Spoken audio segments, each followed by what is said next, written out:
환경 문제는 우리가 살아가는 데 있어서 우리의 삶에 직접적인 영향을 줄 수밖에 없는 요소고요.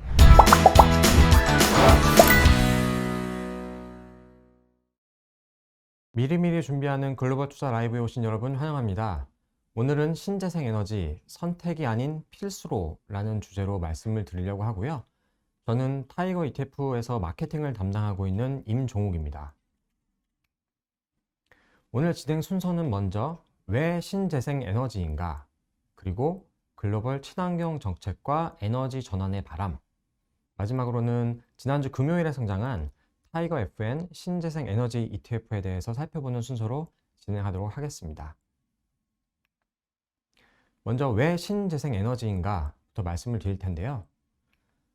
먼저 사진을 한 장 보시면서 시작하겠습니다. 바로 북극곰인데요. 여러분은 북극곰을 보시면 어떤 이미지가 가장 먼저 떠오르시나요?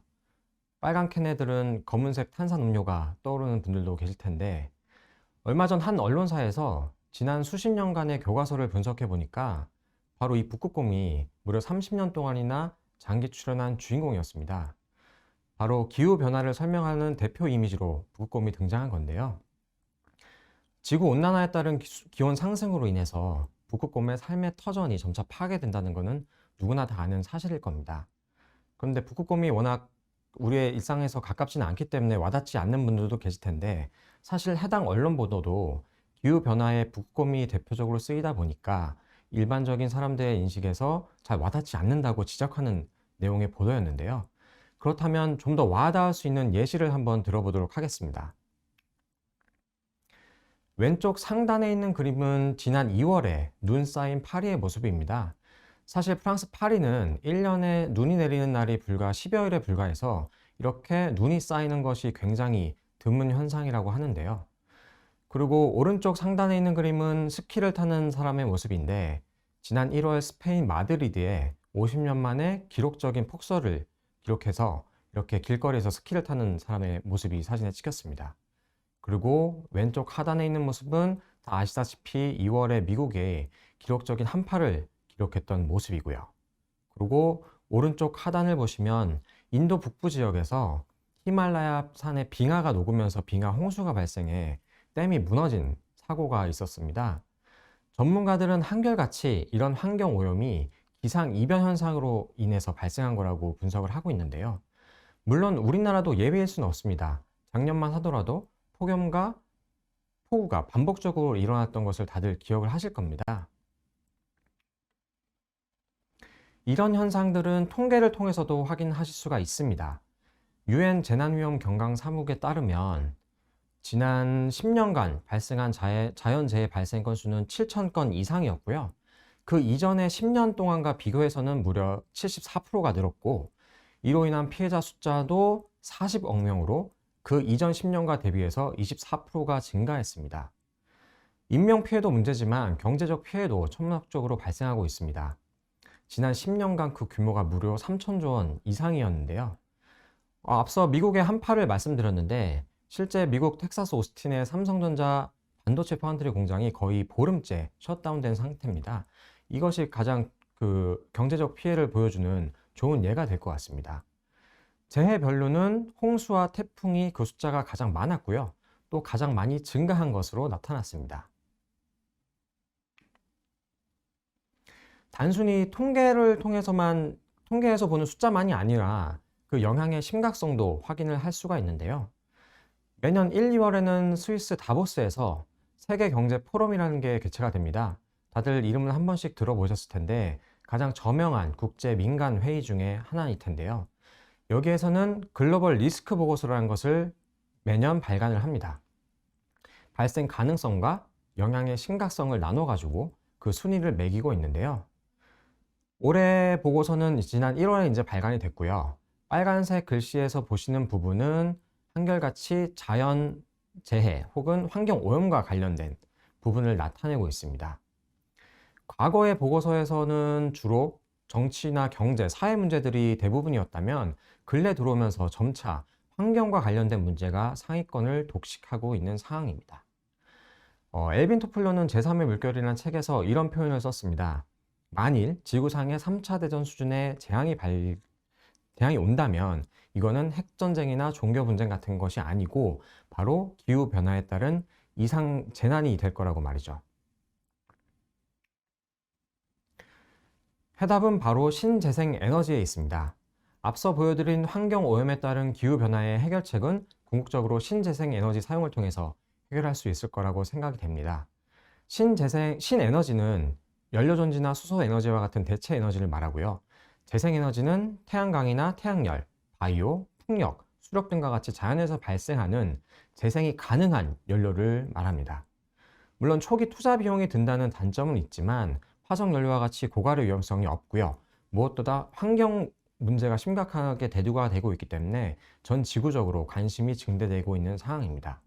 이런 신재생 에너지에 대한 정의는 산업통상부에서 소관하고 있는 신에너지 및 재생에너지 개발 이용 보급 촉진법에서 정의를 하고 있습니다.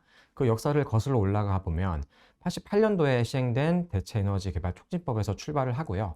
2005년도에 전면 개정이 돼서 관련 지원 제도나 산업의 표준화나 관련된 지원 방안 같은 것을 총망라해서 정의를 하고 있습니다. 그럼 글로벌 친환경 정책과 에너지 전환의 바람에 대해서 살펴보도록 하겠습니다. 가장 대표적인 게 전 세계적으로 공통적으로 적용되는 파리 기후 협약일 텐데요. 오른쪽 하단에 보시면은 조 바이든 대통령이 이렇게 서명을 하고 있는 모습이 보입니다. 지난 2월 20날 취임 후 첫 업무로 파리 기후 협약 복귀를 위한 행정명령에 서명을 하고 있는 모습인데요. 트럼프 대통령이 파리 기후 협약 탈퇴를 중도에 선언해서 논란이 되기도 했었죠. 이 파리 기후 협약은 이제 올해부터 발효가 되는데 목표는 산업화 이전과 대비해서 지구의 평균 온도가 2도씨 이상 오르지 않는 것을 목표를 하고 있습니다. 이전에는 이제 교토 의정서라는 게 파리 기후협약 이전에 효력이 발생한 상태였는데 이거는 이제 97년에 협의가 됐고 2005년부터 발효가 됐었고요. 파리 기후협약과의 차이점은 미국이나 개발도상국은 제외가 됐었고 40여 개국만 참여를 했었습니다. 이 40여 개국은 지구의 온실가스 배출의 단 15%만을 차지하는 국가들이었고요. 교토 의정서도 물론 효과는 있었습니다. 실제 참여국들은 감축 실적이 있었고요. 다만 이 기간 동안도 전 세계 평균 온실가스 배출은 늘어난 상황이었습니다. 왜냐하면 참여국들이 워낙 제한적이었으니까요. 이제 파리 기후협약 같은 경우에는 의미가 있는 게 195개 당사국 전체가 만장일치로 통과가 됐고요. 이들 국가가 전 세계 이제 온실가스에서 차지하는 비중이 90% 이상이기 때문에 더욱 의미가 있다고 하겠습니다. 또한 단순히 배출량을 감축하는 것뿐만이 아니고 기술 이전이나 감축 목표를 스스로 설정해서 추진하는 등 다양한 분야를 포괄을 하기 때문에 더욱 의미가 있다고 하겠습니다. 글로벌 대세는 바로 탄소 중립입니다. 앞서 파리 기후협약의 연장선상인데요. 각국은 탄소 중립을 목표로 해서 다양한 정책들을 쏟아내고 있습니다. 이 탄소 제로라는 것은 무슨 의미냐면 탄소의 배출량을 계산해서 실질적인 배출량을 제로로 만드는 것을 말합니다. 배출량만큼의 나무를 심거나 아니면 대체 에너지 시설에 투자를 한다거나 아니면 탄소 배출권과 같은 감축 실적을 구매해서 실질적인 배출량의 썸값을 제로로 만드는 거죠. 이 EU 같은 경우에는 이제 2019년에 그린딜이라는 것을 통해서 2050년까지 탄소 중립을 실천하겠다고 발표를 했고요. 중국 같은 경우는 2060년까지 탄소 중립을 하겠다고 시진핑 주석이 유엔 총회에서 공언한 바 있습니다. 일본도 스가 총리가 작년 10월에 의회 연설에서 2050년 탄소 중립을 선언했고요. 우리나라도 문재인 대통령이 지난 10월 국회 시정연설에서 탄소 중립을 선언한 바가 있습니다. 혹자는 이런 말씀을 하십니다. 파리 기후협약 같은 경우에 강제성이 없는 게 아니냐. 물론 각국의 현행법과 같이 어겼을 경우에 처벌을 받는다던가 직접적인 페널티가 있는 것은 아니겠지만 실질적으로는 강제성이 있다고 볼 수 있습니다. 저 표에서 보시는 바와 같이 EU나 미국이 탄소 국경세를 검토한다고 이제 적혀 있는데요. 이 탄소 국경세가 뭐냐면 이제 단순히 물건을 싸게만 만들면 되는 게 아니고 물건을 만드는 과정에서 만일 탄소 배출이 많았다면 그만큼의 세금을 매겨서 물건값에 얹히겠다는 거거든요. 그러면은 결국엔 물건값이 올라가는 것이기 때문에 가격 경쟁력이 없어져서 궁극적으로는 탄소 제로를 실현할 수밖에 없는 상황이 되는 거죠. 그렇기 때문에 탄소 중립은 결국에는 선택이 아닌 필수가 되는 상황이 되는 것이고요. 누구나가 지켜야 되는 그런 상황이 된 거라고 보셔도 될 것 같습니다. 그러면 정부 주도의 캠페인뿐만이 아니고요. 민간 차원에서도 이런 캠페인들이 일어나고 있습니다. 대표적인 게 RE100 캠페인이라는 건데요. 기업이 사용하는 전력의 100%를 재생에너지로 궁극적으로 달성하겠다라는 것을 목표로 하고 있습니다. 이미 글로벌 300여 개 기업들이 참여를 한 상황입니다. 특이한 점은 이들 기업들이 본인들만 여기에 참여하는 것이 아니고요. 자신들의 협력업체까지도 이 캠페인 참여를 독려하고 있다는 겁니다. 국내 같은 경우에는 작년에 LG화학이 처음으로 추진을 했고요. 이어서 작년 11월에는 SK그룹의 8개 회사들이 가입을 했습니다. 예를 들어서 애플이 반도체를 구매하면서 혹은 BMW나 폭스바겐이 배터리를 구매하면서 우리나라 기업들한테 이 캠페인에 참여를 하는 것을 이제 요구를 한다면 어쩔 수 없이 참여를 할 수밖에 없는 이제 상황이 되는 거죠. 우리나라도 자체적으로 한국형 RE100 이행을 위해서 준비를 하고 있습니다. 이제 앞으로는 기업이나 개인이 재생에너지를 통한 전기 구입을 원한다면 이제는 그렇게 구입을 할 수가 있는 것이고요. 지금은 한전이 공급하는 전기를 저희가 받아서 쓸 수밖에 없는데 이게 화석연료를 통해서 생성된 전기인지 혹은 신재생 에너지를 통해서 생성된 전기인지를 저희가 구분할 수 없는데 앞으로는 발전 사업자나 한전과 그 사용자가 직접적으로 연결이 돼가지고 내가 원하면 신재생 에너지를 통한 전기를 구입을 해서 쓸 수가 있게 됩니다. 또한 앞으로 제한적이겠지만 한전의 전력 판매 독점 체제가 깨지게 되면 이런 트렌드는 더욱더 활성화될 것으로 기대를 하고 있습니다. 그럼 우리나라는 어떤 정책들이 추진이 되고 있을까요? 작년 7월에 정부 주도로 한국형 뉴딜이 발표가 됐습니다. 크게 디지털 뉴딜과 그린 뉴딜로 나눠지는데요. 그린 뉴딜은 궁극적으로 탄소 오일 전형 경제를 친환경, 저탄소 등의 그린 경제로 전환하는 전략을 말합니다. 구체적인 시행 방안은 신재생 에너지 확산 기반을 구축하고요. 전기차나 수소차 같은 그린 모빌리티를 활성화하고 공공시설의 제로 에너지화, 그리고 저탄소, 녹색 산단 조성 등을 목표로 하고 있습니다. 사회 전반의 신재생 에너지 확산을 하기 위해서 2050년까지 총 사업비가 35조 원 이상 투입될 것으로 예상이 되고요. 일자리만 해도 20만 개 이상을 창출할 것을 목표로 하고 있습니다. 우리나라 같은 경우에는 제조업 의존도가 상당히 높은 편이기 때문에 사실은 탄소 중립을 하기 위해서는 다른 나라보다도 더 많은 노력과 비용이 소요될 것으로 예상이 됩니다. 실제 OECD 회원국 중에서도 5손가락 안에 드는 탄소가스 배출국이고요. 그리고 산업연구원에 따르면 대표적인 탄소 배출이 많은 대표적 업종인 철강, 시멘트, 석유화학 3개 업종의 탄소 중립을 위해서 2050년까지 대략 40조 원의 비용이 소요될 것으로 예상하고 있고요. 이를 산업 전반에 적용할 경우에는 약 80조에서 1000조 원가량의 비용이 소요될 것으로 예상을 하고 있습니다. 더불어 작년 말에 심의가 확정된 제5차 신재생 에너지 기본 계획을 들 수가 있습니다. 왼쪽 표에서 보시면 각 국가별 재생에너지 비중 목표치가 나와 있습니다. 우리나라 같은 경우에는 2030년까지 20%를 추진하겠다고 이제 목표를 세웠는데 20%라는 숫자가 절대적인 숫자는 이제 다른 나라들과 비교하면 절대로 높지는 않습니다. 다만 19년도 기준으로 한국의 재생에너지 발전 비중이 10%도 채 안 되는 수준이기 때문에 거의 2배 가까이 높여야 하는 상황이고요. 그리고 2034년에는 이 비중을 25.8%까지 높일 것을 계획을 하고 있습니다. 그렇기 때문에 투자 대상으로서 이런 신재생 에너지 관련된 산업이나 기업을 검토하는 것이 의미가 있을 것으로 생각이 됩니다. 에너지원별로 비중 목표를 보면 태양광 비중이 가장 높고요. 태양광과 풍력을 합치면 70%를 넘는 수준을 상회합니다. 그럼 단순히 신재생 에너지를 쓰는 게 이런 정부의 정책이나 아니면 환경오염에 따른 캠페인 때문에 단순히 시행을 되는 것이냐 하면 그거는 아니고요. 실제로 신재생 에너지의 경제적인 측면에서도 메리트가 상당히 많이 늘어났습니다. 우리가 흔히 사석원료보다 신재생 에너지가 비싸다는 것은 좀 편견이라는 것을 보여주는데요.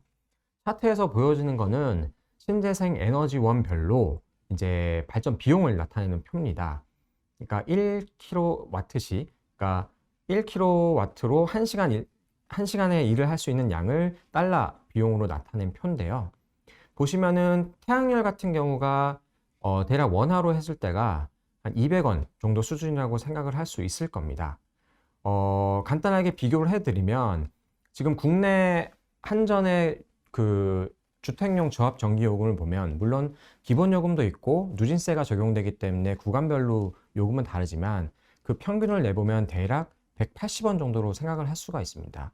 그러니까 현재 이제 한전이 공급하는 전기 요금과 비교해도 현재 태양열의 발전 비용이 크게 비싸지 않다는 것을 알 수가 있고요. 지금 차트에서 태양열이 가장 비싸게 나타났으니까 다른 신재생 에너지원 같은 경우는 이미 경제성도 상당히 확보됐다고 생각을 할 수가 있을 것 같습니다.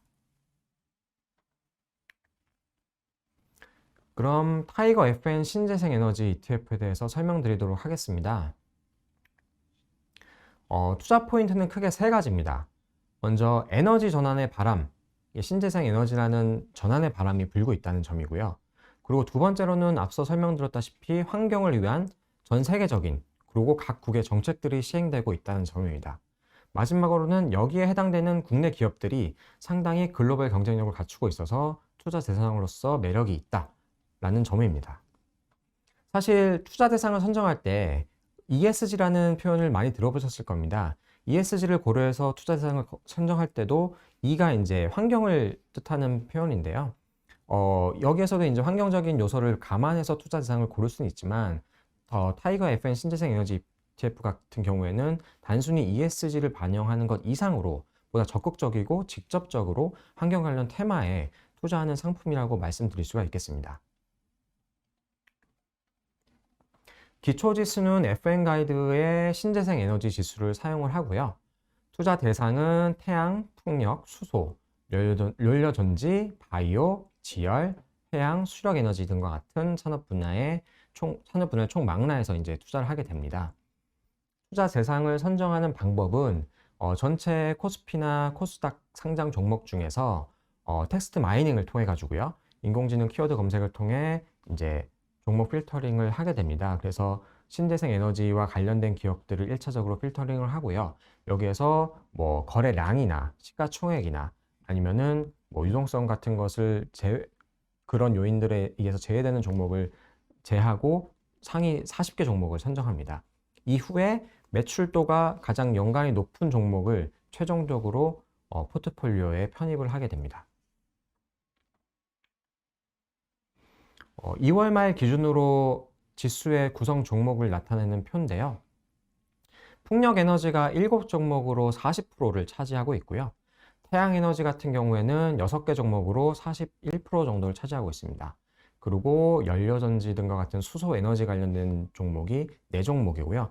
기타까지 해서 총 18개 종목으로 구성이 되어 있습니다. 물론 연 2회 6월과 12월에 정기 리밸런싱이 있기 때문에 해당 종목들의 비중이나 구성 현황은 변동이 있을 수가 있습니다. 대표적인 종목을 소개해 드리겠습니다. 먼저 두산 퓨얼셀 같은 경우에는 수소 연료 전지 부분에 이제 국내 선두 업체인데요. 19년도에 두산에서 연료 전지 사업 부분만 인적 분할해서 떨어져 나온 회사입니다. 14년에 이제 미국 회사를 인수하면서 이 연료 전지 사업을 시작하게 됐고요. 미국의 블룸 에너지나 퓨얼셀 에너지와 함께 원천 기술을 보유한 몇 안 되는 회사로 꼽히고 있습니다. 무엇보다 내년부터 국내에 수소 발전 의무화 제도가 도입이 됩니다. 이게 뭐냐면 앞으로는 한전이 전력을 공급할 때 신재생 에너지도 일부분 지금 해야 되지만 여기에서 수소 부분만 따와서 의무적으로 수소 연료 전지를 통해서 발생한 전기를 공급을 해야 되는 걸 말합니다. 그렇기 때문에 관련된 회사인 두산퓨얼셀이 즉각적으로 수혜를 받을 것으로 보는 시각이 많습니다. 다음으로는 태양광 부분의 하나솔루션인데요. 작년 1월에 하나케미칼, 하나큐셀, 그리고 하나첨단소재가 합병을 해서 하나솔루션이 출범을 했고요. 글로벌 태양광 모듈 부분에서 점유율을 상당히 차지하고 있습니다. 실제 미국 같은 경우에는 주거용이나 상업용 부분에서 지난 3분기 말 기준으로는 1위를 차지하고 있는 회사고요. 풍력타워 같은 경우에는 CS 윈드를 뽑을 수가 있습니다. 글로벌 점유율 1위 회사고요. 풍력 발전소 같은 경우에는 날개 부분과 그리고 바람을 전기로 전환시켜주는 발전기 부분, 그리고 이 둘을 합쳐서 이제 연결해주는 기둥 부분이 있는데, 이 CS 윈드는 기둥인 풍력 타워를 생산하는 업체입니다. 기초지수의 시뮬레이션 성과인데요. 1년 수익률을 보시면 200% 넘는 높은 성과를 시현한 것으로 나타납니다. 작년부터 해서 신재생 에너지 관련된 산업 쪽에 이제 관심이 워낙 높아지다 보니 관련된 기업들의 주가도 많이 오르는 모습을 보였고요. 주요 종목들이 세 자릿수 대 수익률을 기록을 하면서 높은 성과를 이제 시현을 했습니다. 다만 염두에 두실 점은 포트폴리오의 특성상 중소형주 비중이 85% 이상이기 때문에 이제 변동성은 좀 유의를 하셔야 됩니다. 그러니까 과거 5년의 변동성을 보면은 거의 시장 대표지수인 코스피 대비해서 2배 가까운 변동성을 보이고 있기 때문에요. 투자자분들께서는 혹시나 이제 투자 의사 결정을 하실 때 이런 부분은 좀 염두에 두시는 게 좋을 것 같습니다. 상품 개요는 상장명은 타이거 FN 신재생에너지 ETF고요. 말씀드린 대로 지난주 금요일에 상장이 됐습니다. 기초지수는 FN 가이드 신재생에너지를 사용합니다. 투자 위험에 대해서 말씀드리겠습니다. 당연히 이제 투자 상품이기 때문에 원본 손실에 대한 위험이 있고요. 추적 오차에 대한 위험, 그리고 상장 폐지에 대한 위험이 있습니다. 그리고 거래 가격과의 괴리 발생 위험이 있는데요. 이 부분에서 조금 이제 짚고 넘어갈 내용이 있는데, 최근에 일부 이제 거래량이 적은 종목 같은 경우에는 조금 유의를 하실 필요가 있습니다.